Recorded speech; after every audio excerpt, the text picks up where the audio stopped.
evening and happy Friday. We have some interesting news to share with you this Friday, wrapping up the week. First, we're going to delve right into the great state of Texas, the Republican state of Texas in national news. And for once, I agree with the left's ideology. The My Body, My Choice movement is now validating and echoing the sentiments of the anti-medical mandate movement that has been growing by the day in both the Democrat and Republican parties. Everyone coming together in unity to say, hey, it's my body, my choice. So in the great state of Texas, it's being dubbed the heartbeat bill, where at 6 weeks gestation period, the fetal heartbeat is being recognized as the start of human life. The detection of the fetal heartbeat, along with 3D photos and modern day science, has proven that the fetal heartbeat is undeniable evidence of human life growing inside the mother's womb. So congratulations to both the pro-choice with medical mandates and pro-lifers anti-abortion movement. Big wins for both of you there, bridging the gap with what we're dealing with the vaccine mandates and mask mandates.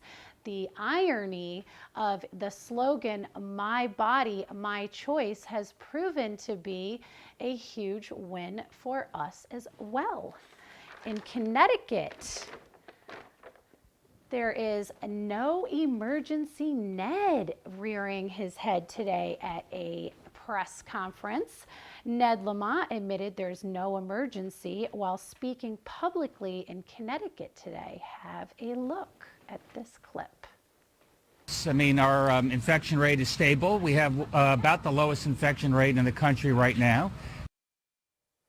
The lowest infection rate in the country right now, straight from the mouth of Governor Lamont, which should prove to be good news when he reviews whether or not he will continue to seek his emergency orders later in the month on September 30th.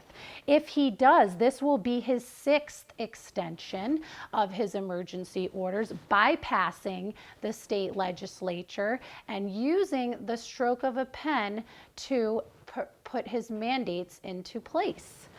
In addition to the amount of time that Governor Lamont has had to remedy this pandemic and quote unquote emergency, he has received over $1.1 billion in federal bribery, funding. See what I did there?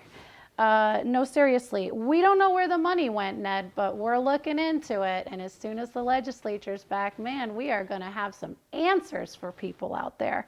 You can follow along with that at COVID Dollars, hashtag COVID Dollars. We will be doing a story on where the $1.1 billion went in Connecticut for COVID relief funding.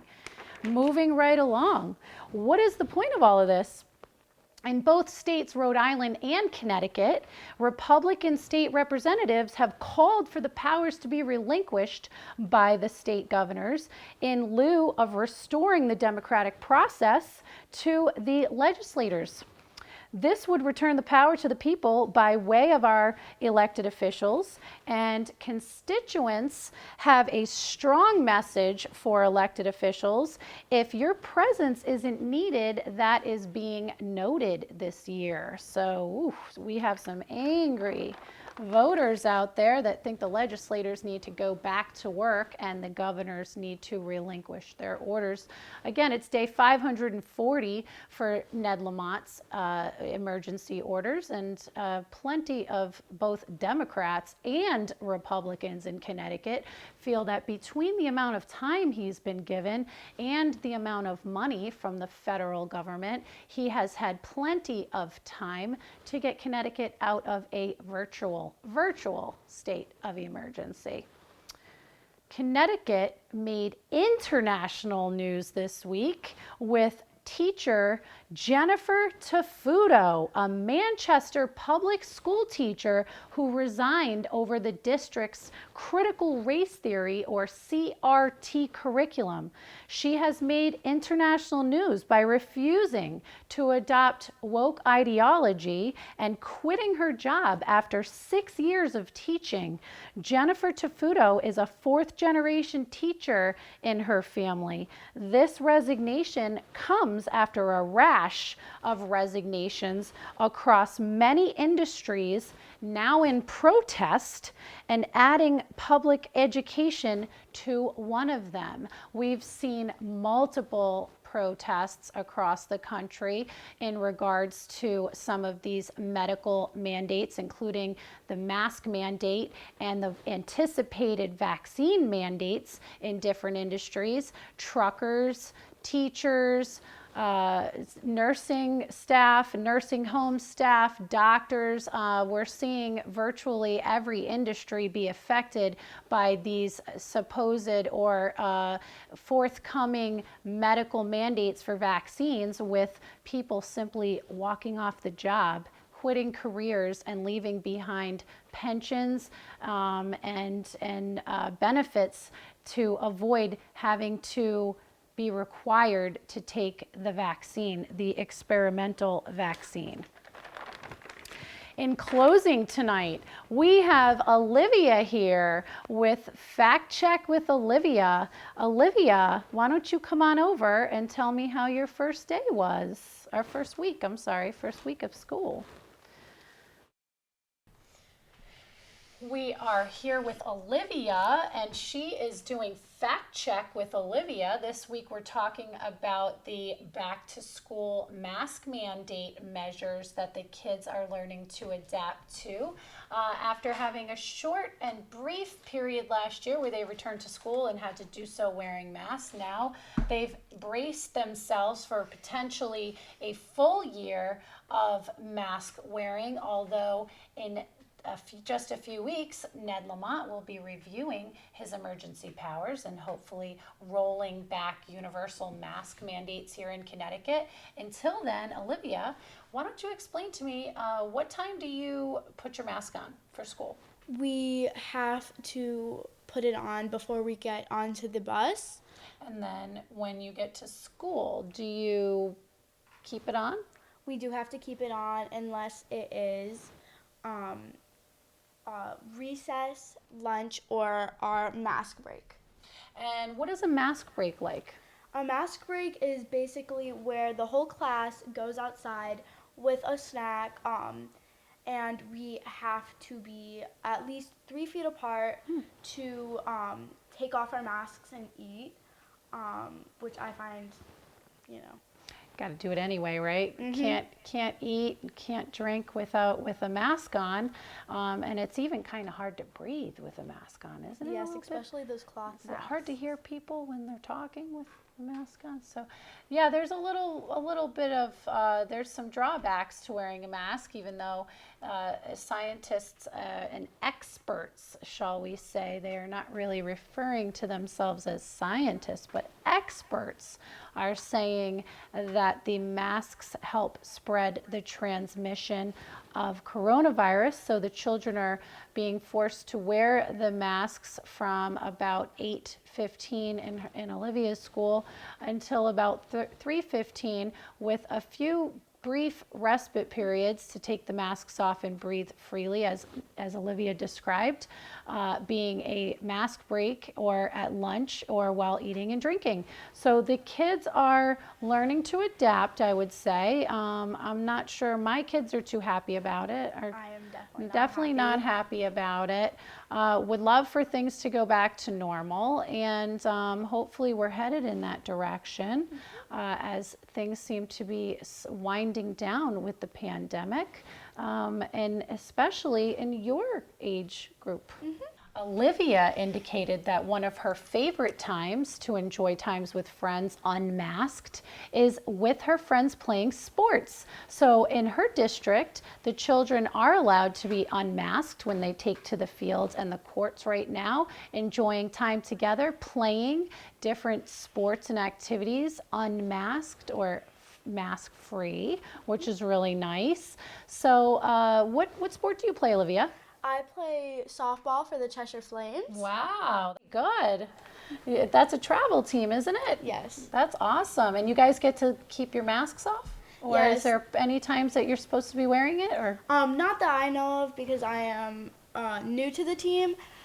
So far, I believe that we are allowed to keep our masks off, which is great because it's great to be socially active and making new friends, while on the other hand, getting some good exercise in. that is good news. So did you tell all your friends that if they play sports, they can take their mask off and they can all hang out together? Yes, most of my friends that I know do play a sport or are looking into playing a sport. That's wonderful.